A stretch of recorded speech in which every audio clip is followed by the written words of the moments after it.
Bizarre Brain Comics.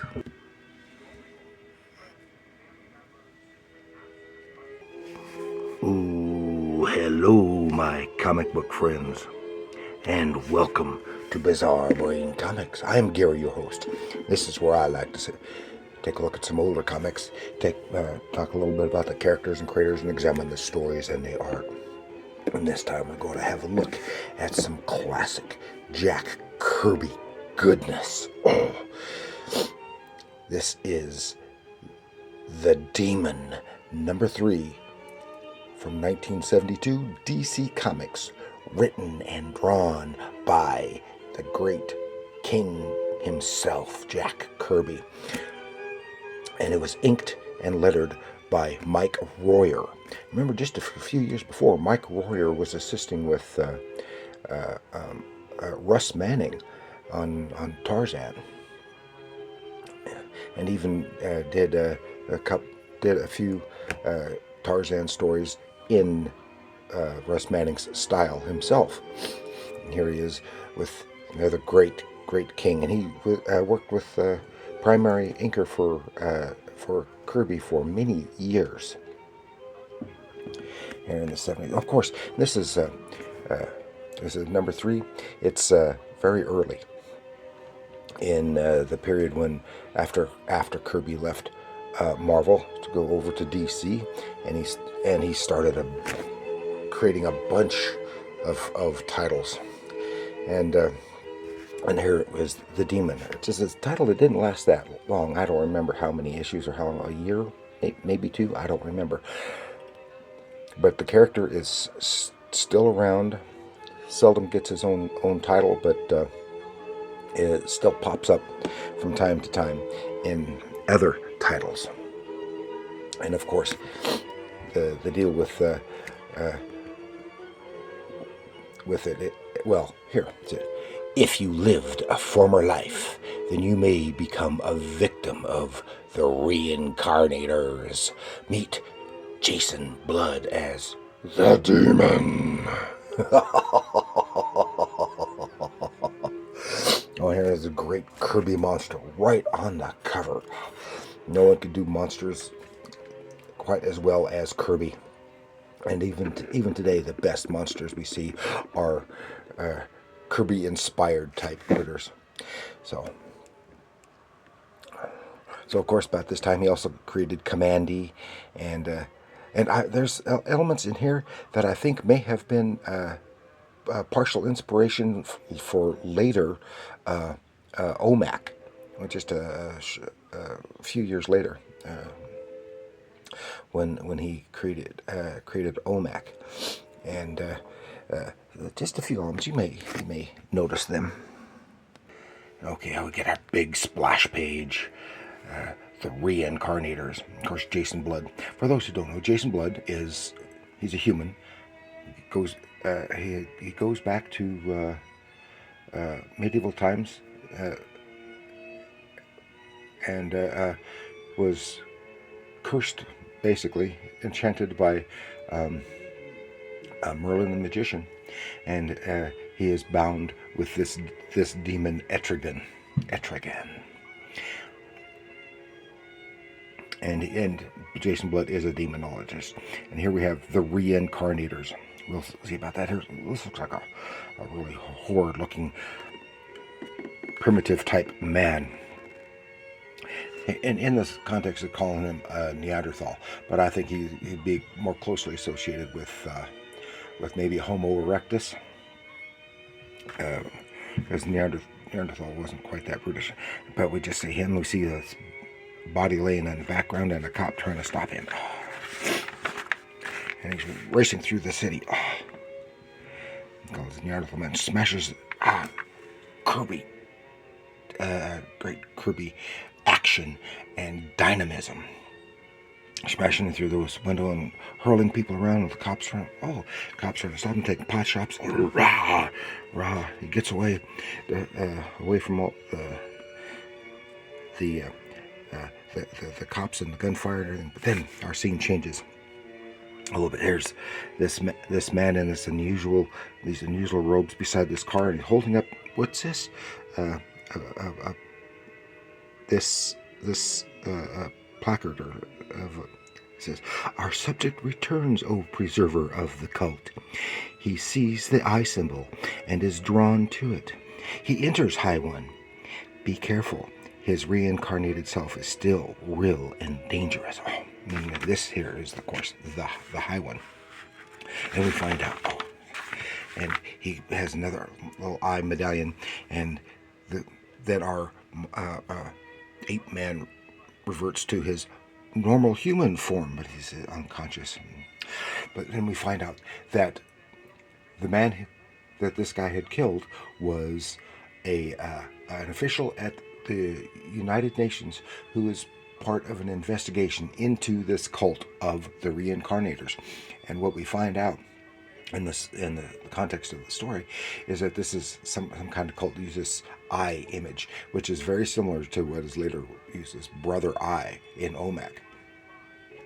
Some ancient cultic and occultic symbolism and magic, and what it does is it brings out some of the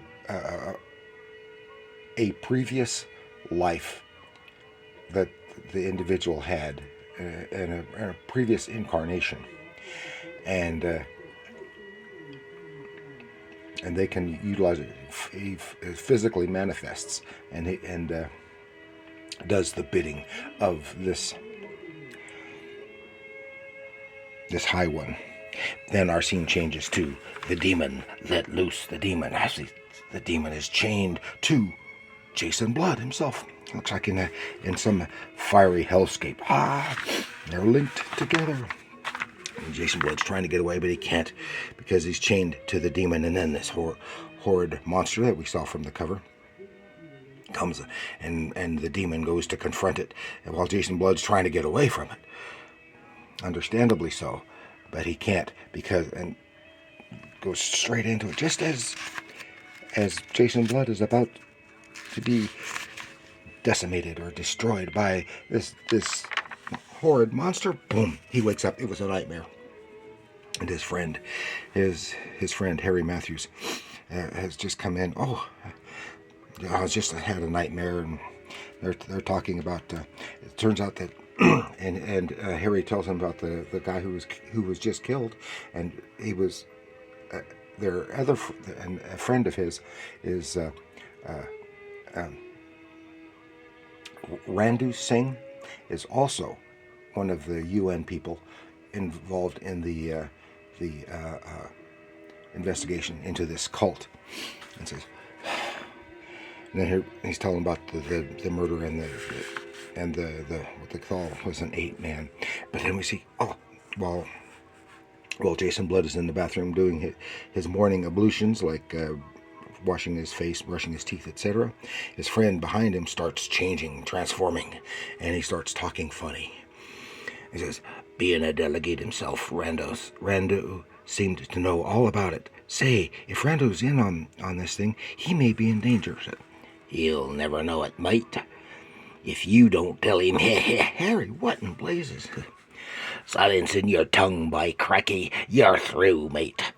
A pistol's the name, but blimey if I can't work as well with whatever I picks up to finish a job. And turns out, of course, Pistol was a previous incarnation of Matthews as a pirate. But Jason Blood knocks him out, and that's when his friend Randu appears. Randu Singh appears, and then his friend changes back. If I can get that. Of course, this is rough. It looks like some water damage and stuff. But anyway, and he himself has a symbol of the eye symbol that the High One, just as the High One and his acolytes use here, and they're in the process. Here we see the whole idol here with the giant eye. It says, "The eternal flames burn. Let time roll back upon itself. Let the master eye create the power so it can reach into this subject's psyche." And there it is, a beam from the coming from the eye sculpture, and he starts transforming into something else. And he goes, it's unmistakable. This is Mord himself, reincarnated from the form of our subject.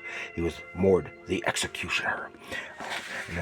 And then he's going to go get Jason Blood and Randu. And even hand him a typical Kirby type axe, which is cool because those don't exist in nature. In real world, you don't find those kind of axes, those kind of weapons. But this Kirby imagination is great.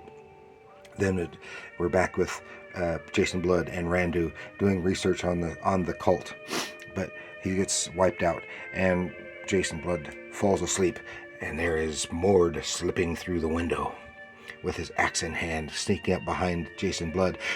But Randu has ESP, and he sensed his presence.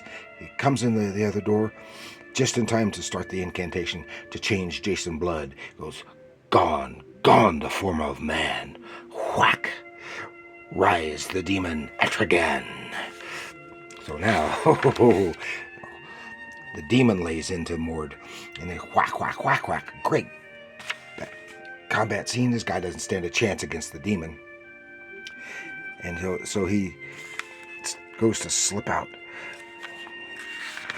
and he slips out, and right there is this cable from a helicopter, which he snatches onto, and they start reeling him in. But the demon leaps out and catches the end of that line. And he sneaks up. They don't know he's there. Well, there's the guy, the executioner. Mord transforms back into his original form. Says, "But not the game you're playing. When it ends, the demon shall be there. 1,000,000 slaves for the Master Eye." Okay, here we are back at the secret hideout of this cult with that Master Eye again, and they're setting up TV cameras. What they're going to do is they're jamming all the other television signals, and they're going to broadcast the ceremony and the beam of the Master Eye across television, so everyone who's watching at that time will become part of their reincarnated slaves. Meanwhile, the helicopter is approaching. It lands, but the guy who was Mord runs out. But there is says, "Let him go. Hakud seems injured. Go to his aid. He's beyond all aid. How could this have happened?" Then kablooey, the helicopter explodes, and out of the flames comes Etrigan, the demon. And he lays into the acolytes, just tossing bodies side to side, laying waste. Meanwhile, down below, they don't know what's going on, and they're setting the thing up. And suddenly, the beam from the Master Eye hits the High One himself. Oh no! It didn't happen properly. And then the acolytes are saying, "Look, back. There's no helping him now. The reincarnation effect, once begun, cannot be reversed. It's the last reincarnation your cult will cause, and this the last beam from Master Eye." And who speaks? And it's the demon crushing through, destroying the Master Eye itself.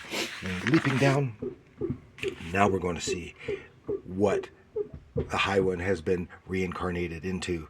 The acolytes run away, and the demon says, the High One had been reincarnated from previous existence, had been a bug, and the demon steps on the bug and does away with both the High One and the cult as a whole.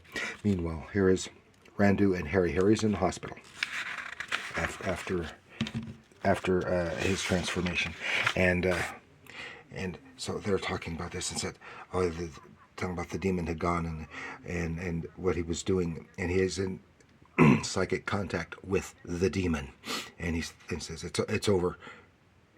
They're all done. So then he starts giving the chant, and the demon is transformed back into Jason Blood. But probing the occult means possible contact with things unseen, things that defy both man and demon. This is creature from the beyond. Ooh, that sounds good. I wish I had it. I never read er, um, the demon comics back then. There's just, had to be selective. One for Commandy instead. So that is all we have here for The Demon by Jack Kirby. Oh, great Kirby action, adventure, and dynamism. Thank you for joining me. Please, please, like, share, and subscribe. And do leave your comments down below. Tell me how much you love the Jack Kirby goodness in The Demon #3. And remember, comics are art.